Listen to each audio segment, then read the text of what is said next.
Yeah, okay, it's on. All right. Okay. So don't knock it over. Good morning, everybody.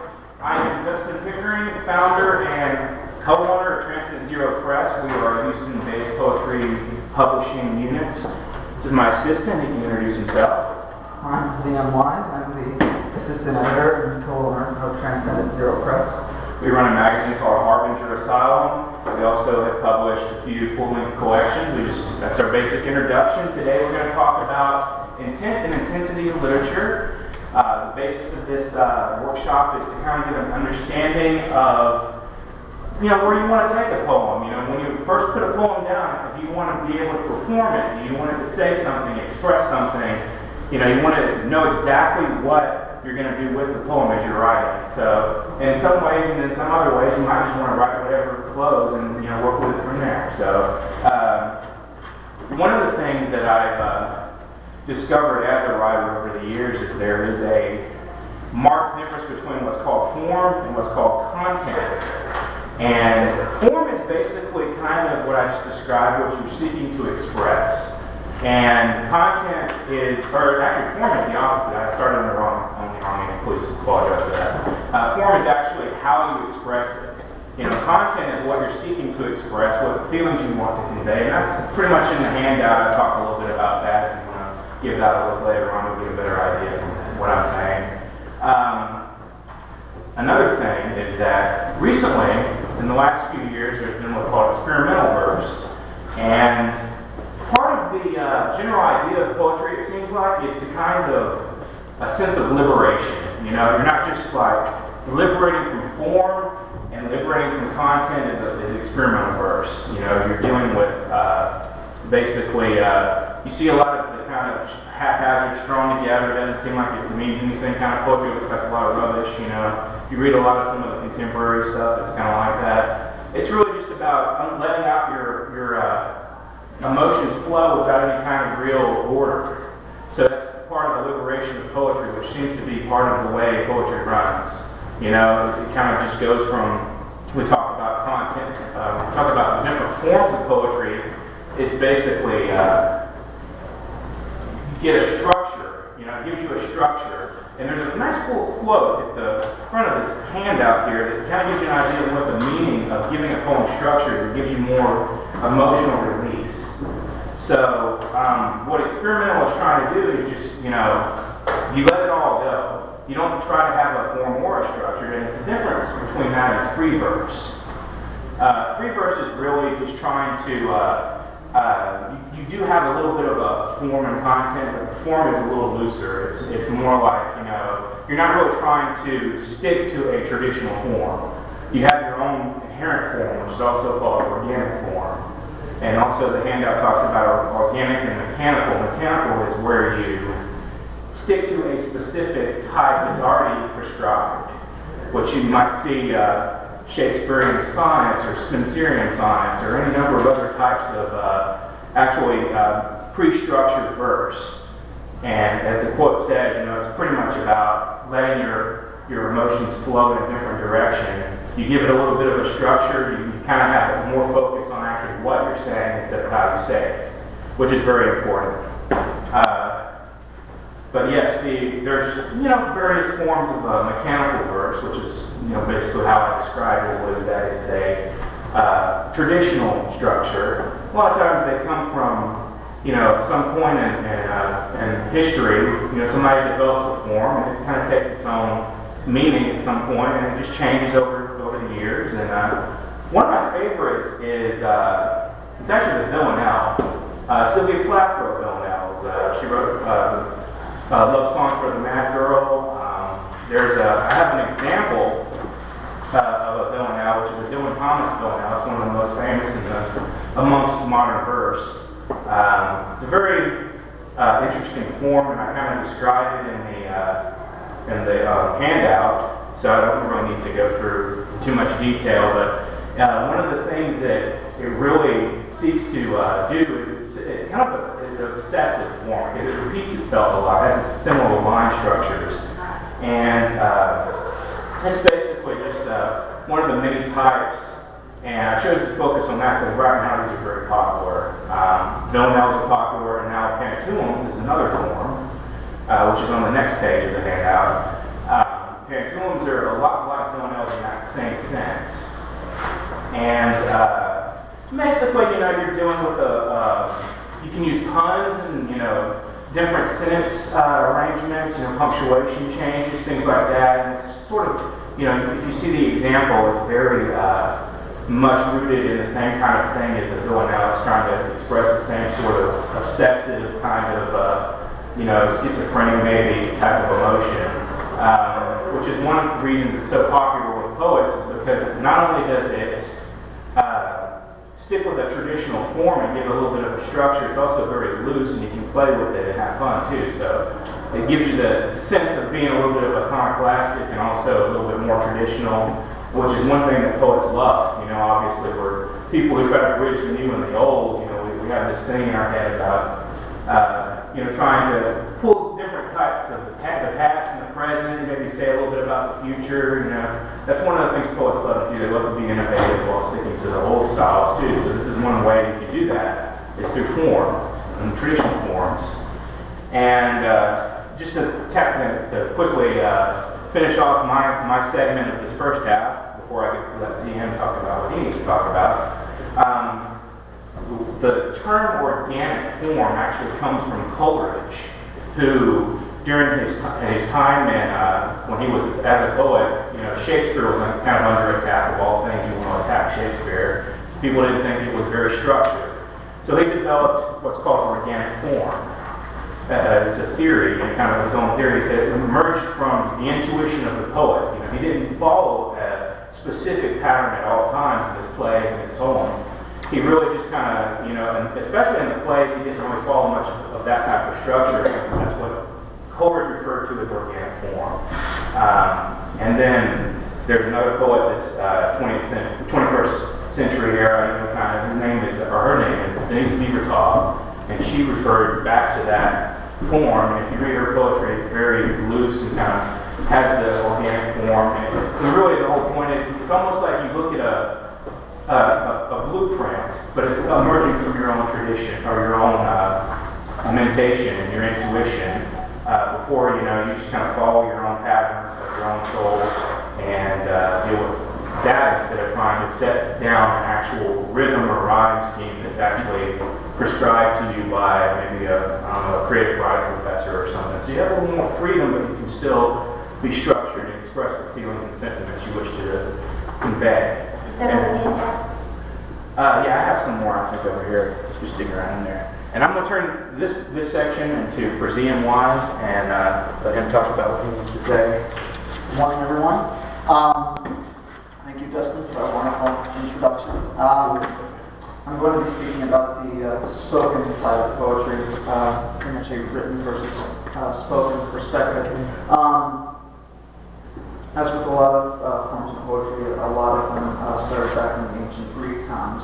And there used to be this tradition of Greek storytellers gathering around and telling different tales.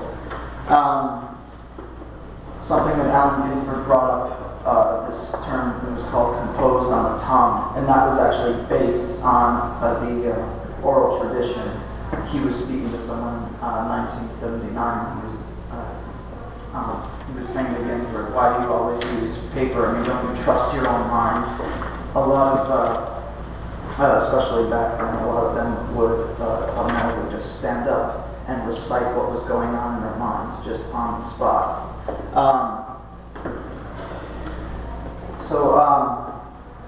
As far as reading your own work on stage, and as far as performing it, there are a few different ways where style, gesture, comes into play, as well as content. What are you trying to convey?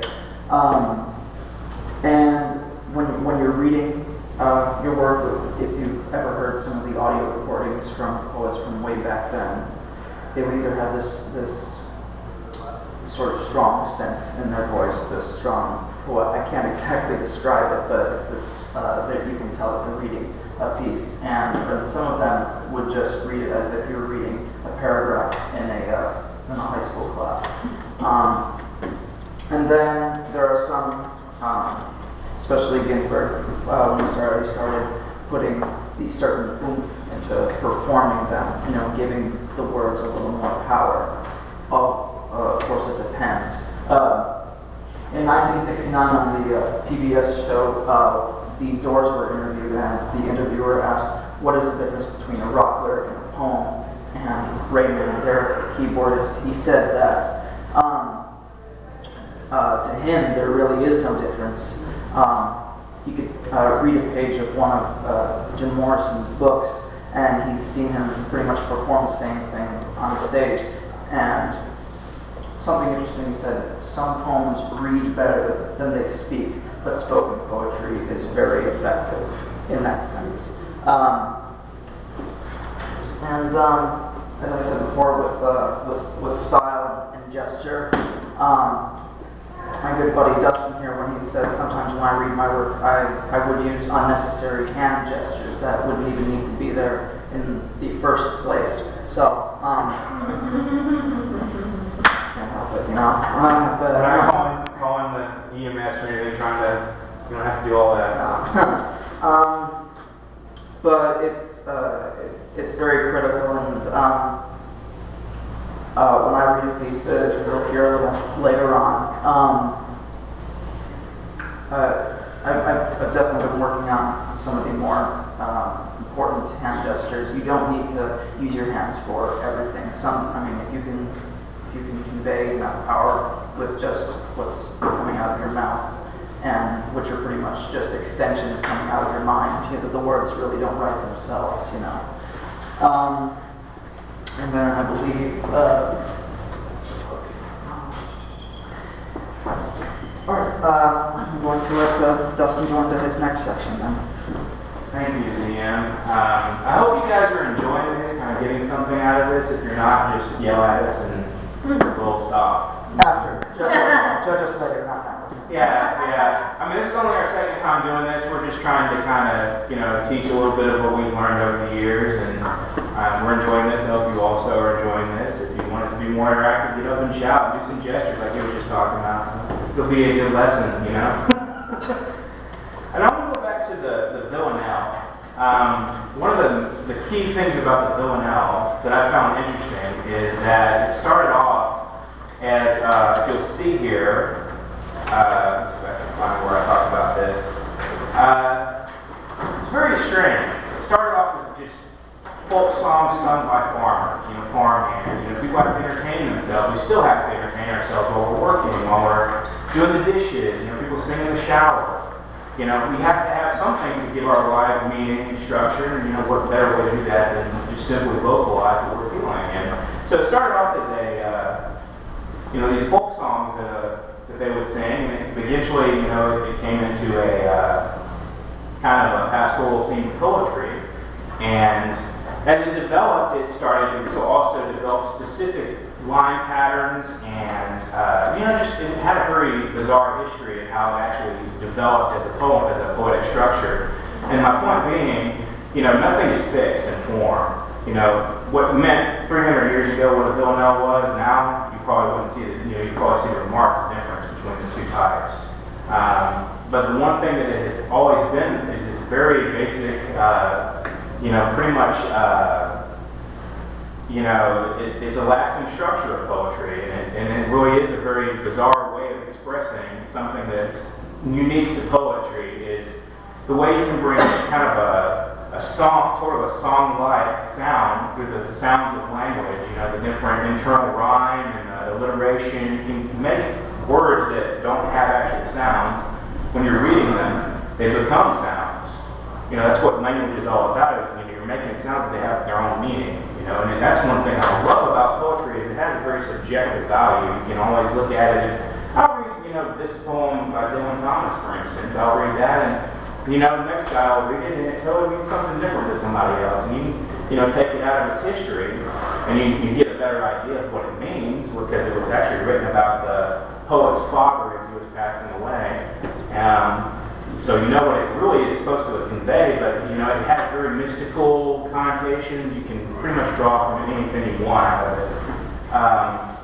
But the thing about the villanelle is it's the actual structure that it developed started in France in like the 1600s, I believe, and it's moved on to English use it more now, and American poets use it now. And one thing that's been noted is that it has a very obsessive pattern because the lines repeat themselves so often that that's one of the reasons it appeals to kind of an erotic poet type.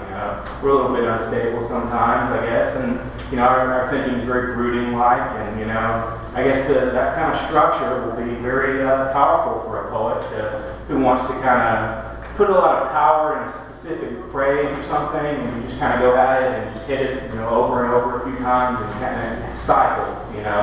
It's just something that poets have in their mind already. Some of us just have it built into us. That's the way we think.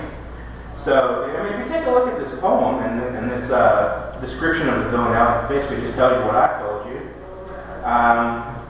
But yeah, the pantoum, this is another fascinating form. I had a submission from a Valley Fest person who runs that organized. His name is Dan Garcia Ordaz. He sent me a poem and I didn't recognize it, and I basically just complimented him. I said, "This is a very interesting structure." He said, "It's a pantoum," and I was like, "I don't even know what that is." I'm clueless, so I looked it up. It's very interesting, and this is another one that has its long history rooted in a basic thing like a folk song or something like that. And that's pretty much where everything seems to start, with basic, simple, expressions. You're just saying what you feel at the moment, and it just happens to be beautiful to you, so you keep doing it. But it went on to, Victor Hugo. It says here, Victor Hugo, Charles Baudelaire, these guys that went back to France again. I guess in France, the poetry travels to France, they do whatever they want with it, and they come to England, and England, at least in this case, But, this poem by Donald Justice here is Pantoum for the Great Depression. If you look at it really carefully, one thing that's very unique about this and how it has a lot in common with the villanelle is the repetition of lines and sounds. And in some ways, you'll see that he says kind of the same. Some of these lines are kind of repeated, and some of them are kind of punned on, and the structure of the punctuation or the actual sounds of the words change a little bit, but it's similar sort of sound, similar phrasing. It's kind of like doing a melody, and maybe you'll play a guitar or something. You're doing a similar melody, but you change chords, or that's sort of what you're looking at here. And this poem was a very interesting way he does this, and it's very expressive of a kind of despair and a resignation, where you see, of course, during the Great Depression, you're gonna have a lot of very, very disappointed and hurt people by that kind of economic situation, and so he's just kind of expressing this sort of resigned feeling of, well, we're gonna keep going even though we just don't know what to do.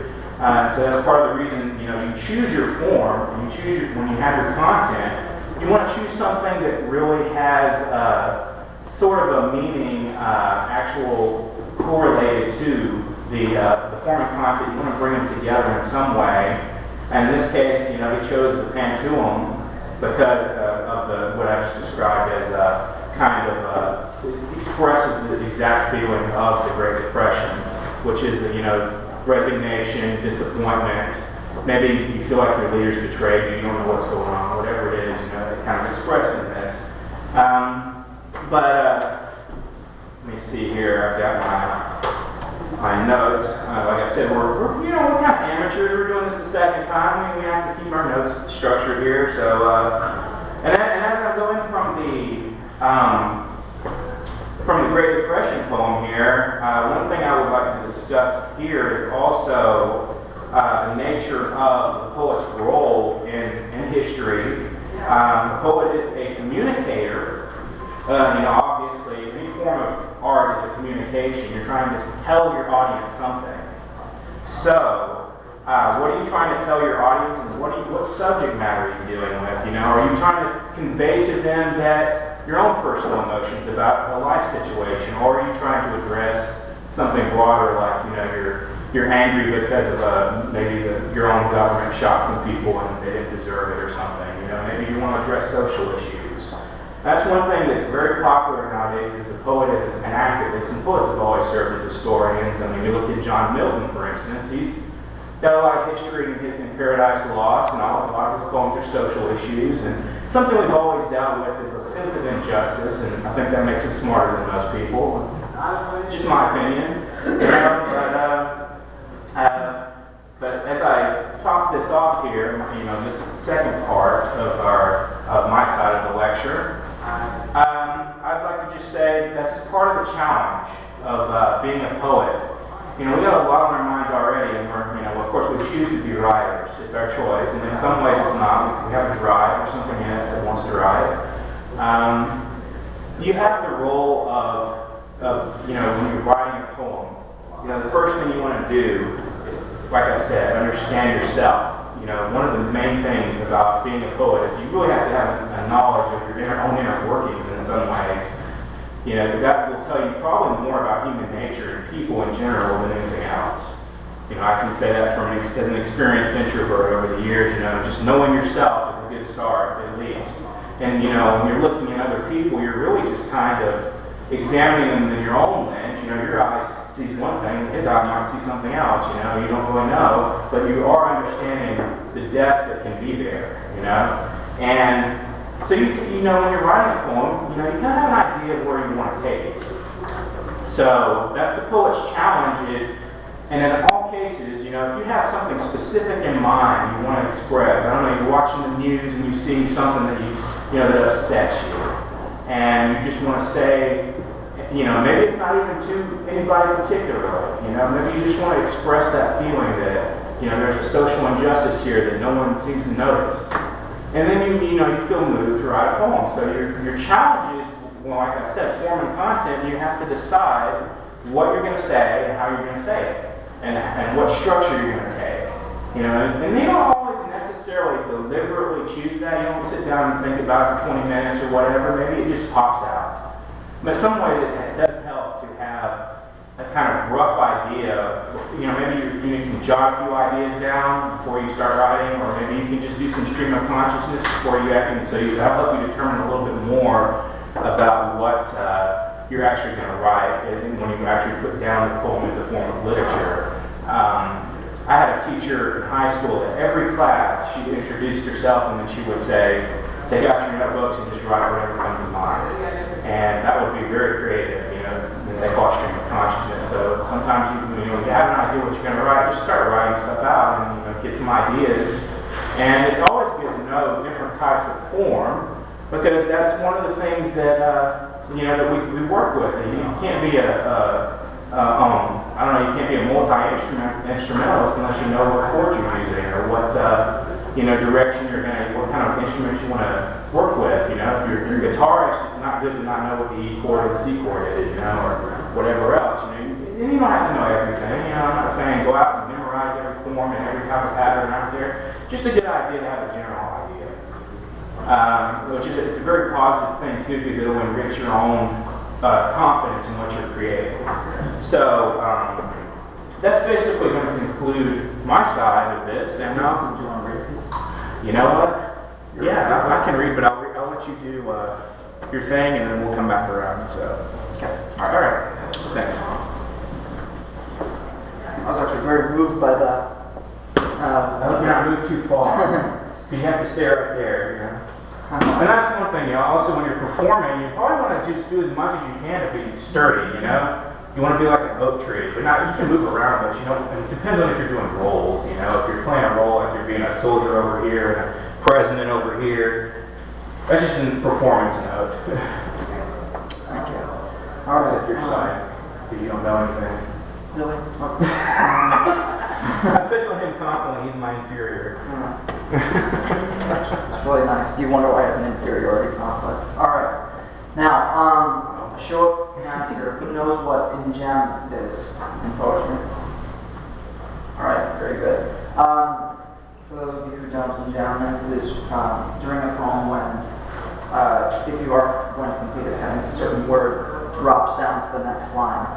If any of you who've read Bukowski, he is famous for doing that with almost every word in his pieces.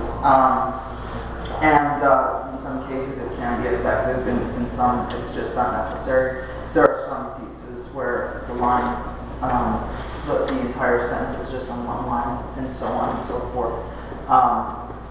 It also depends on the length and everything. In the 1970s, one person in Chicago, he was at a pub. They were pretty much tired of being made fun of as far as poetry. They wanted to start something new, so they started to get up and started spouting whatever came to mind, and word got around, and slam poetry started. After that, many groups formed. Now it has become a national event, a national competition,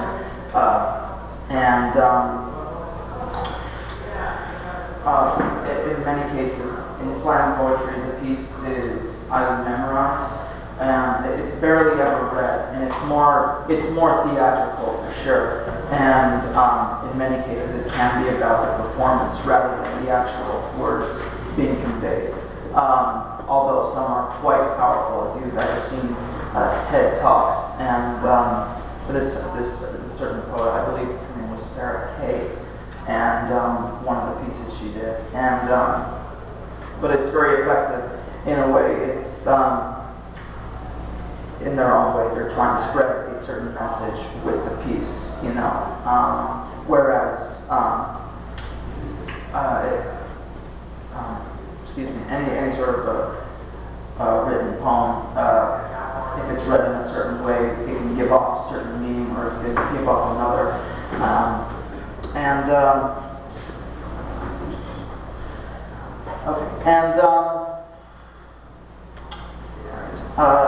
For example, I'm going to be performing the only piece I ever memorized. It's not a slam piece. I don't do slams.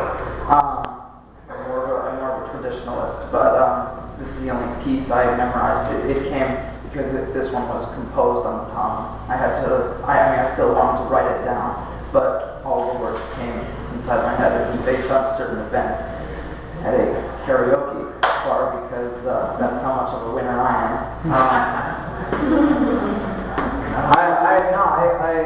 I just go there to write and sing. I don't even bother with the other stuff. So That's what he says. Kiss her smile.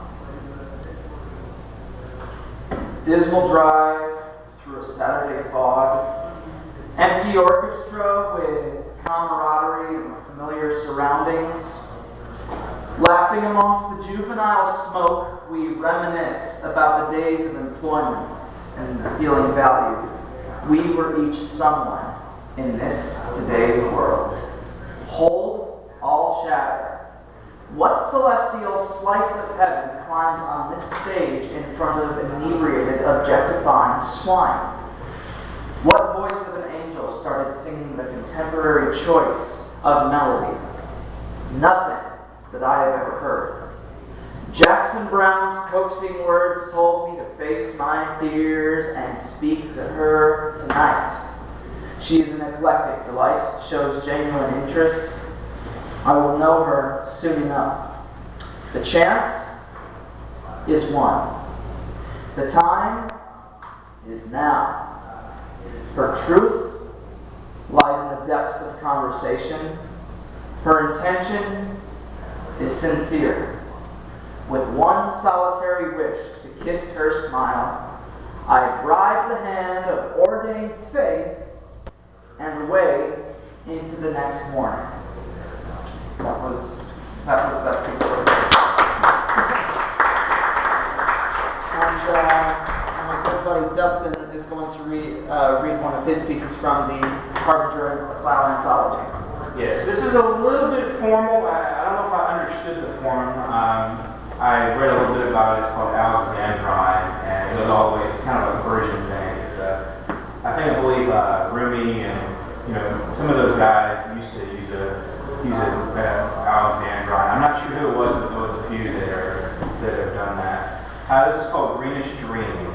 And there's going to be a marked difference here between his type of way he gestured and stuff and the way I've read. Because when you actually read a poem, maybe you're just going to read it and you want to use certain types of flux in your voice and, you know, not really so much of the gesture, and you just want to be very sturdy and direct so the audience catches the meaning. And maybe make eye contact every so often, and that's just a performance if you're just going to read a piece. You know, if you're going to actually perform a piece, that's a totally different thing. And that's more of what he does than I do. I just, you know, kind of read the poem, and you become very, maybe you just want to sit down in front of the mirror or something and just read it to yourself, you know, just get an idea of what kind of feelings are in the poem, maybe, and it helps you understand exactly what you said, you know. It's a good way to kind of get acquainted with the poem.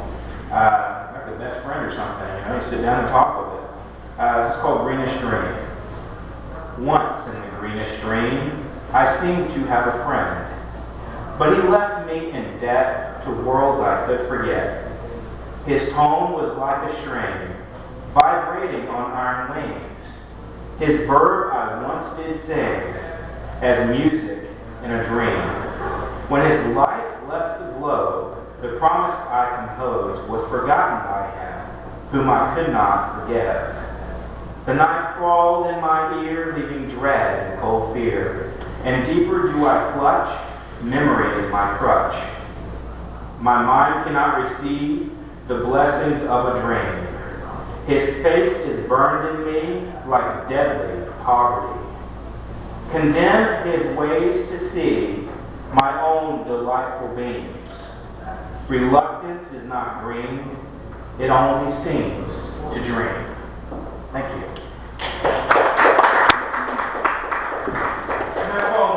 It was a multifaceted poem. It was kind of about some of the contemporary student debt type stuff, and also about, just finding your own path. I mean, that was one of the things I was trying to write about, is actually being in debt, financially, trying to put your whole life on the line to get an education, and also deal with kind of being betrayed by somebody you trusted, and try to throw all that into one condensed poem of 3 stanzas, and you're probably going to wind up after that going crazy.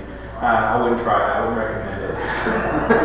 So we have some time left, and we're pretty much on even keel here. If anybody wants to say anything or read anything, I don't know. Maybe we can have a little bit of a kind of idea. If you want to just read your own poetry, and we'll do a little bit of a impromptu reading here. Are you familiar with triolet? The what? Triolet. I don't think so. It's a French form also. It's Okay.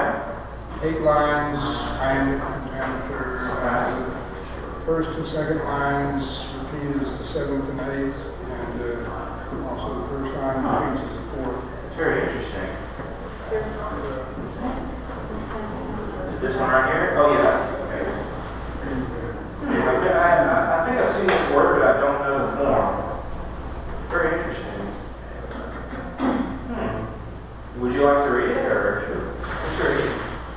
Go for it. Like I said, this is just 8 lines. The first line is the same as the 4th and the 7th. The second line repeats as the 8th line. This is triolet on love's blessing. The more I give away, the more I gain, like bread loaves in a basket without end. Love flows to me and cannot be contained. The more I give away, the more I gain. My heart so fills with peace from love's refrain that souls around me can but comprehend. The more I give away, the more I gain, like bread loaves in a basket without end. The rhyme pattern is just two different rhymes. There's a rhyme with gain and the words that rhyme at the end. There's a certain pattern to that. I like working with this.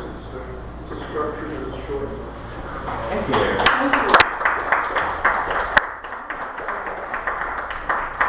have a bill now. Sure, you can read I've it. Go never for it. read this before. We got a new one. This is Connie Williams, Jess Forest Fest. Goddess of the Moon. I just took all of the goddesses and wrote the villanelle, experimenting. Classic Hecate, great goddess of the moon in 3 regions, moon before rising, moon before foresight hidden, moon of heaven and earth, moon of sea seasons. You're known where three roads meet, the moon in Rome regions. You're called Trivia, goddess of witchcraft bidden, classic Hecate, great goddess of the moon in three regions. Or Artemis, wild nature twins, sister the moon in manifestations, moon of heaven and earth, moon of sea seasons. Your name in nature's ancient man well reasons, at night shining high as Phoebe you pardon, classic Hecate, Greek goddess of the moon in three regions. Winged Luna, charioteer of nocturnal regions, Delos Island Cynthia, or Artemis in Apollo's heaven, Greek moon of heaven and earth, moon of sea seasons. Selene, who loved a shepherd boy in legend, and Diana, goddess of the moon for the Italian, classic Hecate, great goddess of the moon in three regions, Greek goddess of heaven and earth, goddess of sea seasons. Lovely. Those types. That was just like my Alexandrine over here, just trying to throw everything in at once. If anybody has any, I don't know if you have questions, announcements, maybe you want to just say you have something going on in your town or something. Yes, sir. I'm an oral storyteller. I'd like to incorporate more poetry, my own and others, into those stories. It's a completely different form, and it's all based on structure. Story can be pretty free form. You use an outline and you hang the story on that, and one performance can be different from the last. But the poem is supposed to be the same when you say it every time. So how do I remember poems in order to give them orally in a story? The only thing I could say is, it's a lot of work, really. I've memorized a few poems. I started reading Sylvia Plath. It really is a matter of just repetition. If you want to put a poem into a story as if you're going to read, do a free-flowing story, just do a story time, maybe you can have the poem on the side. You can just stop in the story and read the poem itself in the paper. That way you don't screw things up or make mistakes. And I've done that. Yeah. But there are some purists that believe you should never pick up a piece of paper when you're doing oral storytelling. Right. Yeah, well, it's a matter of your personal taste, it's your style, if you want to do that. And then there's the other way, you can just memorize the poem, and if you kind of botch it up a little bit, and no one can really fault you that, because how are they going to know? If it's your poem or somebody else's poem, or I know, for instance, that the Greek poet Homer, a lot of his poetry was actually very structured, and it was narrative at the same time. That's what epic poetry really is. And Milton and those guys, I don't think anybody could be expected to memorize anything that long. But if you have just a basic, haiku or something in the middle of a story, I'd just say memorize it. And that's just a matter of maybe read it out loud to yourself a few times, and then move the paper away and just try to see if you can repeat it and keep doing it until you have it. I've done that a few times. Yeah, if you choose to alternate between a story and a revolutionary, Maybe, you never know. Everything starts with a need, every type of big, change in literature starts with somebody needed something and something. And, they say mother, or the necessity, whatever they say about invention and the mother, and I don't know. Invention is the mother of necessity. Yeah, there you go, I said it. I got it right. Well, that's right. Right, okay, there we go. Invention is the mother of necessity. Well, maybe now you can make fun of me and I'm not feel stupid. We are mothers of invention. We're all mothers of invention. Yeah, I guess so. Did you want to say something? Oh, I thought you were about to say something earlier. I was going to volunteer to read. Yeah, go sure. Go ahead. Have fun. So I saw this poem, and I don't remember what poem or who wrote it, but it was really cool to form, and I realized now in this class that it was a cantum. Okay. And so I mimicked it when I saw it, not knowing what I was doing. So that was cool. But it's called A Poem to the Stranger. There is a man who lives in Arlington, Texas. He is dark like my father, and he walks like he's walking through the desert, determined to find water. He is dark like my father, and he walks down Cooper, along Collins, through a parking lot on Randall Mill. He only carries himself, and he often wears no shirt. He sweats in the sun. I do not see him in the hurtful cold of winter. I have seen him for years down Cooper, along Collins, through a parking lot, never seeing him. I want to touch his brown hair knotted in unruly dreads. I want to tell him he could be a king in a fairy tale where the rulers of nations take care of their people, but always he is never seeing him. I want to touch his brown hair knotted like ribbons of wood on a banyan tree. I want to hug him like I imagine he hasn't been hugged in a long time. I want him to smile at me like he is Mufaro and I am one of his beautiful daughters and we are connected like the ribbons of wood on a banyan tree. I want to hug him and know him well enough to know his world without having to ask for his story. I want him to know someone cares. Oh, that's great.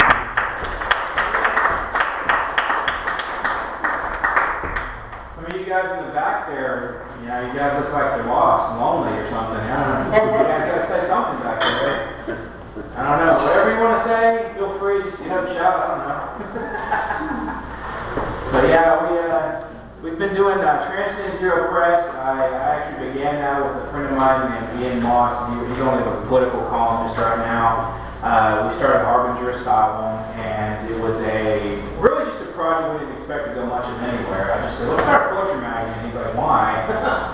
But we found some poets. We looked online and we were able to get it off the ground, and I've been continuously doing this, and we eventually expanded into a full-fledged poetry publishing press. If you can say that 3 times fast, I will reward you with my applause. But yes, we've got our anthology here. I've got Ken Jones, if you know him. His book was published by us. It's called Mr. Karma. We have that available for $10. I hate to use a lecture or a workshop as a means to sell things to you. I mean, usually you just come to get something out. But if you feel free to throw some money at us, you got a collection basket somewhere hidden in here. I don't know.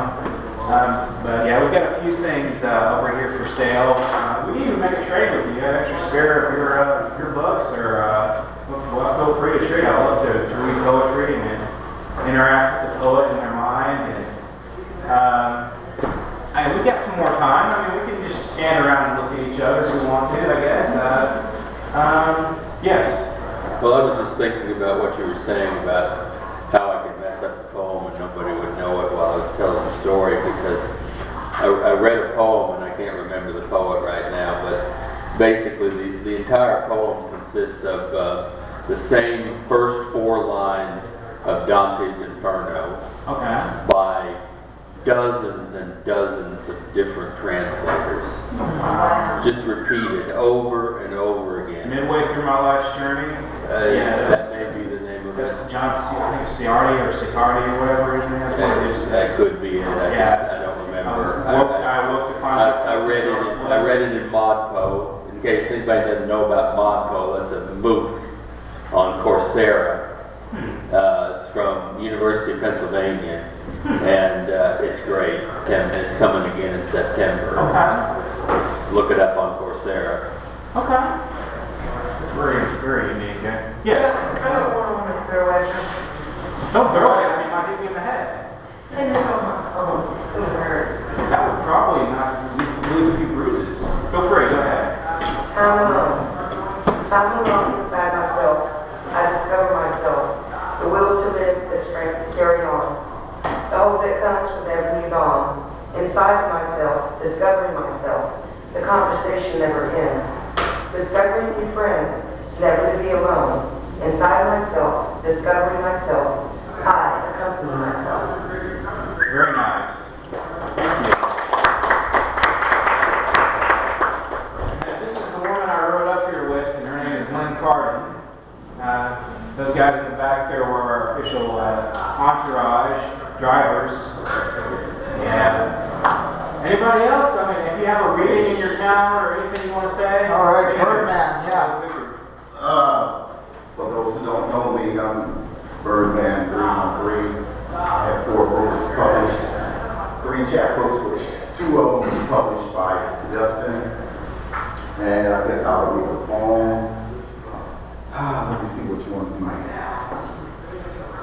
this one here is titled I Will Rise. Just like the moon rises and the sun sets, the tides shall rise as springing hope met. You may cast me off into history past, tell bitter twisting lies to any contrast, toss my name in the dirt, play with my heart until it hurts.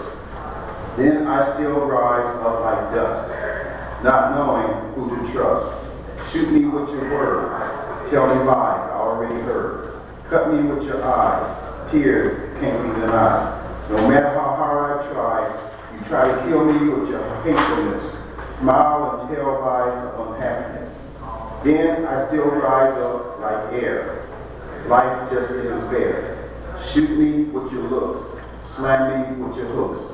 Up from a past that is rooted in pain, lies and heartache with a teardrop stain. Leaving behind nights of terror and fear, into daybreak to make it clear. This, I don't know. Very good.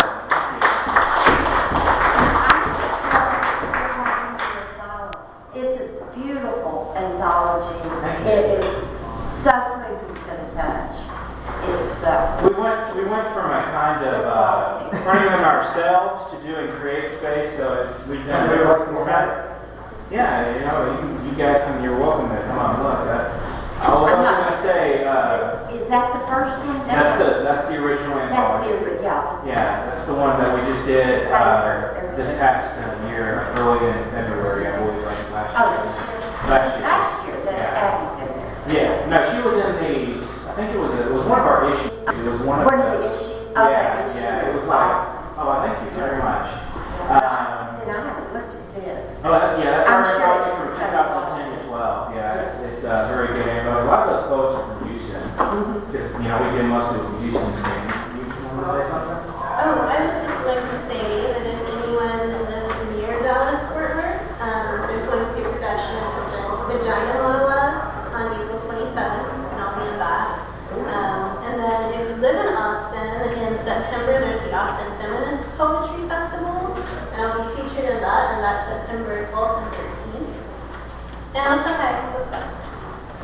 Very good. If I remember correctly, there's a production of the Vagina Monologues in Austin right now. Wow. It's everywhere. Spreading like a Where is wildfire. the Mesa?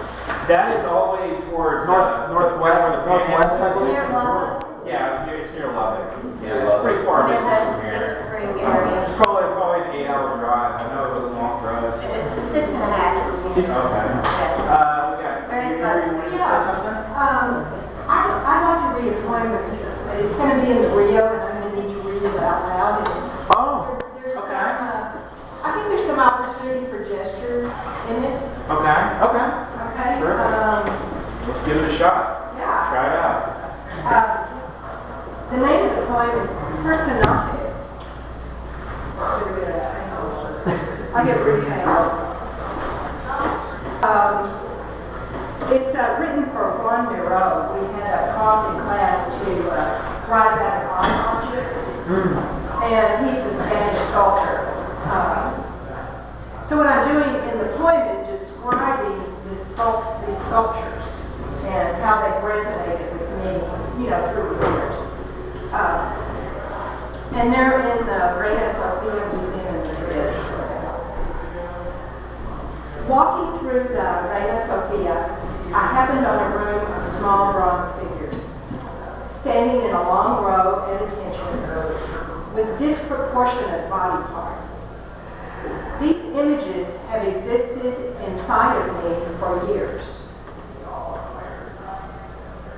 I search for them and locate an image of a sculpture in Yorkshire with a large head and sunken eyes, supported by a thin neck. Its surface glistens below the clouds. The legs taper to points, with the right much larger than the left. Stubs of arms curve uselessly downward. I can't find images of the collection I saw, a series of uniquely distorted personages lined up like days of the week. One with a huge head, the next with a large left foot. I am a form in this line. One day all in her head, most days Most days, actually. But now and then, there's a day when I am all left like a baby coming from a womb. Only the head or the hand or the foot has emerged. The rest is waiting.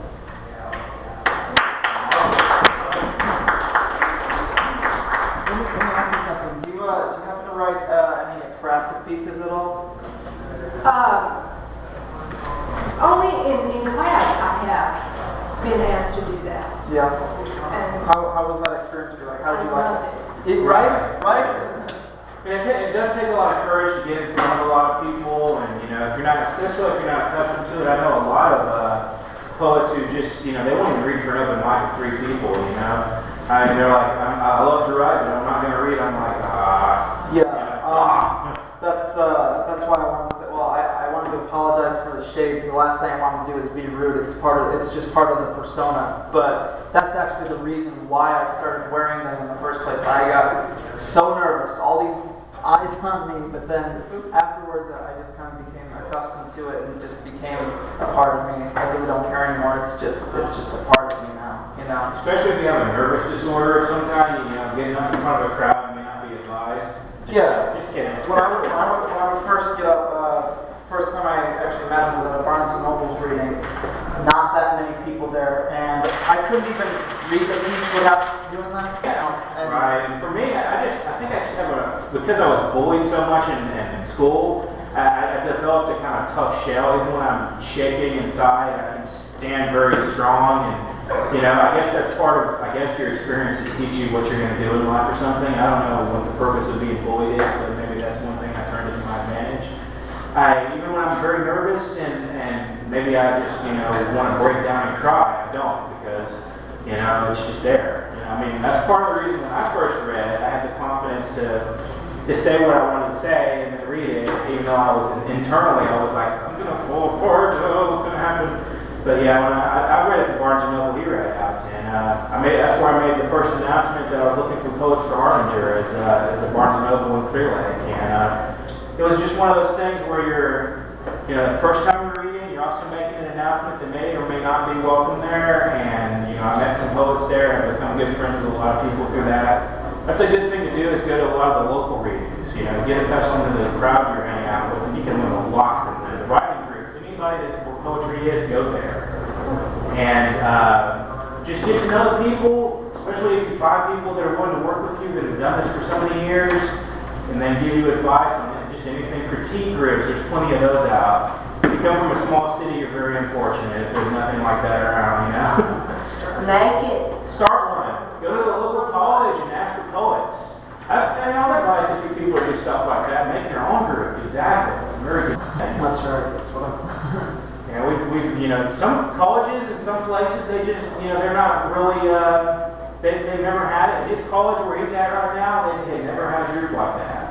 Yeah, it's the first and it's college history. 51 years, yeah. College history, yeah. And you might make history too, might wind up in the paper or something. Yeah. You never know. Or where? Or jail. That's why. I can tell you what, the first year here, I met a poet who was in jail in some part of Africa because of a poem he read. Yeah, he wrote a poem. It was condemning some of the practices of the Catholic Church, and they didn't like it. They threw him in jail. Yes, of course. Sure, Phil Hoyer. Hi, I'm Lizzie. I'm from San Diego. If anyone's ever out there, I'm starting a reading. Is that California or is that? That is California. Yep. Wow, good distance there. Yeah. I'll be in LA probably June or July. Well, if you look up I'll San give you my Diego, information. third Sunday is a place called John Joe's. Okay. I wrote a whole book, a chapbook on racist poems. I chose 12 paintings that had windows. So it's called 12 Windows. This one is L.E. called Figure at a Window. It's one of my favorites. Figure at a Window, 1925. In my last conversation with Saturn, I could sense retreat. Never completely turning his back on me, I know he's edging away. Footfalls as silent as a shadow, eyes blue as the sea. You may not understand, but there is always benevolence nearby. Regardless of his position, call it awareness or insight, but he demands structure. Through every challenge or creative effort, so I must keep peace close at hand. So it comes to this: easy linen, still water, something like wisdom helps support this weight. Everything that has brought me to this point leans in. Very beautiful. I just wanted to mention another opportunity. Next Friday is the Poetry at Round Top. Okay, yeah, that's supposed to be a very good 3 days. festival. The campus is beautiful. If you've never been there. If you ever come through Houston, if you're just down in that area, I do a lot of, I do feature readings, open mics down there, Barnes & Noble. We have a little place, a juice bar, and an exotic foods place called Nocturne. It's practically down the road from my house, and he found it for me.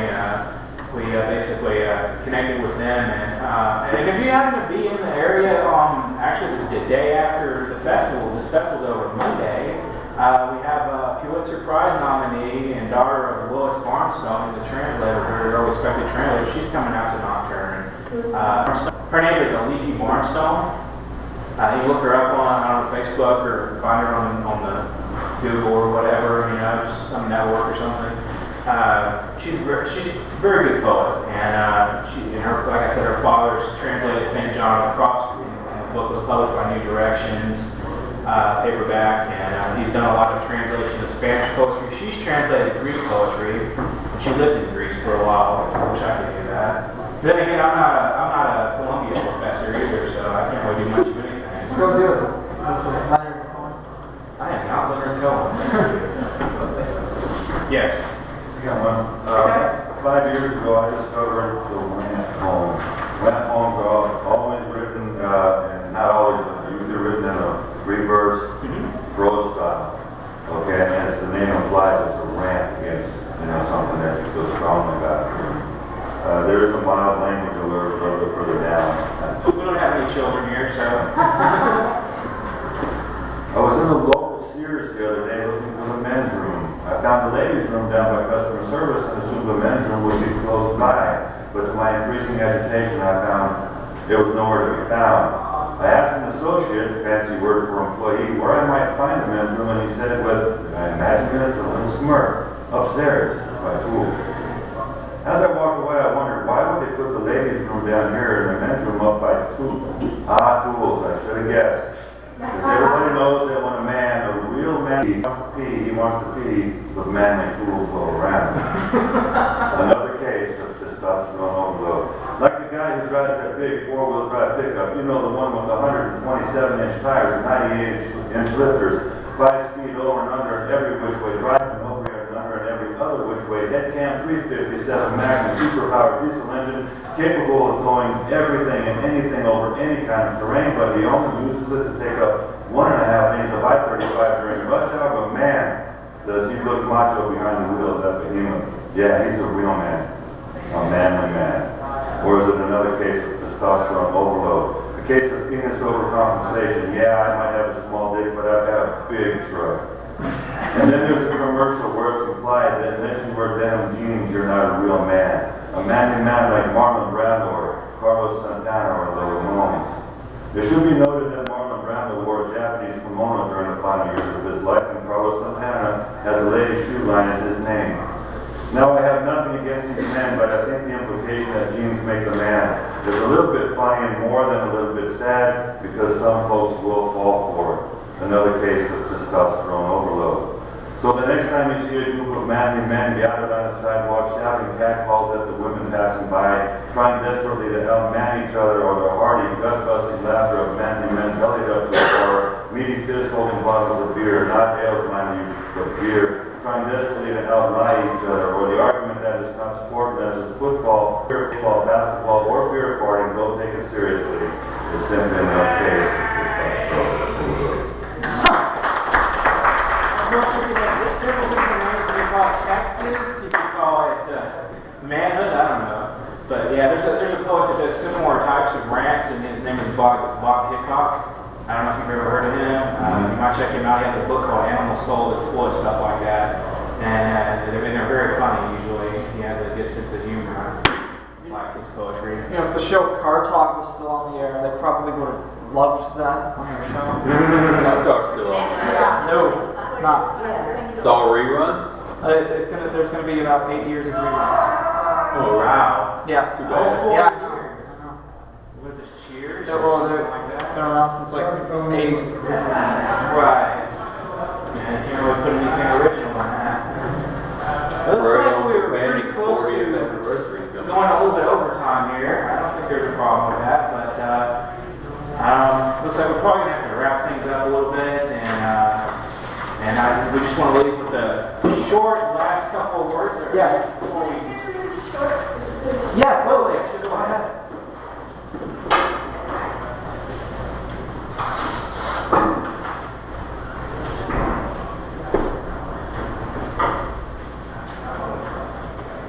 The sweetest gift, the greatest gift, the most benevolent gift, the most thoughtful gift, the most loving gift that lies the seeds of life that lie in tragedy. We die in a drought and we die in a war, but life always resides in all that hurts or pains us. Life always resides in that which tries to kill us. All we must do is reach in and draw from the heart. And if you fall apart, the ones who bring you art with all your heart to heart, and cry, and find your peace in the shadows of pain, and come back.